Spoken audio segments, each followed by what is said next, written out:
It's 7:30. Good morning, I'm Ian Crouch with Hunter News. Jets owner Nathan Tinkler will be in Newcastle next week to brief players in the wake of this week's mass sacking of players and coaching staff.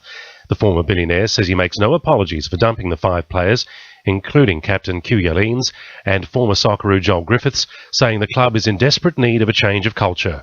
Nathan Tinkler insists the Jets are in a stronger financial position than many other A-League clubs and has told the ABC he's moving to settle its debts. We've got a debt there that we owe to the Northern New South Wales, and we'll get that fixed up very shortly, and that'll be put to bed, and we'll be back on an even keel. Meanwhile, retail giant Gerry Harvey claims Nathan Tinkler still owes him $22 million and uses him like a little bank to pay off debts from his collapsing empire.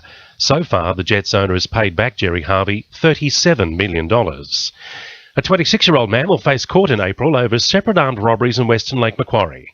Sonia Roberts from Police Headquarters says the man was arrested at Bonnells Bay 3 days after the first alleged incident. On the 12th of January, a man armed with a knife entered a residence on Fennell Crescent, confronting a woman and demanding cash.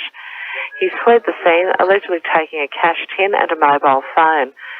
Just before 9 p.m. on the 14th of January, a man armed with a knife entered a residence on Turnbull Street and a short time later fled, allegedly taking a number of cash tins. With only 8 weeks until the state election, the Liberal Party is yet to nominate candidates for 3 Hunter seats. The party fielded candidates in the seats of Lake Macquarie, Swansea and Wallsend in 2011, but have been strangely quiet about who they have in mind this year.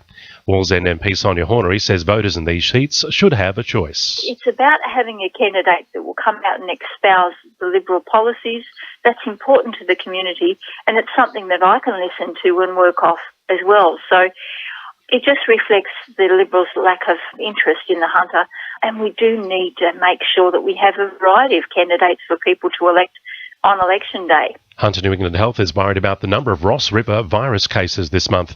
There have been 10 confirmed cases in the region, which is about double the number we normally see at this time of year.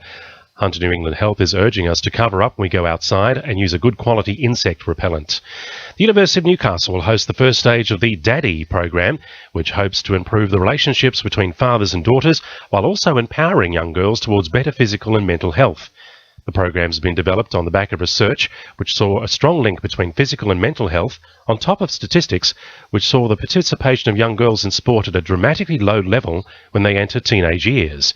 The university's Professor Philip Morgan says activities need to focus on more than just the girls' physical skills. There'll be a real focus on ensuring that the activities that are conducted build the daughter's confidence and develop her leadership skills of persistence and resilience. So it's going to occur here for 9 weeks, 9 consecutive weeks in the first phase.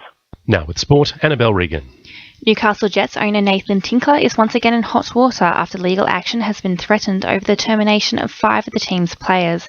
It was announced on Wednesday that Tinkler was to pay out the contracts of 4 players, including captain Q Yalines, and sack David Carney for disciplinary reasons. However, the threatened players are still awaiting the relevant paperwork. Professional Footballers Australia has threatened the Jets with legal action, accusing the club of failing to comply with the players' collective bargaining agreement. Broadmeadow is set to host the Melbourne Cup winner Protectionist and Clawfield Cup placegetter Lucia Valentina when the pair contest barrier trials on Monday morning. Newcastle Jockey Club transferred the barrier trials from Cessnock, and the response from trainers has been overwhelming, with 85 horses running in 12 trials. And Iraq and the United Arab Emirates are set to play in Newcastle tonight in the Asia Cup third place playoffs. That's sport. I'm Annabelle Regan. 2 NURFM News Time 26 to 8.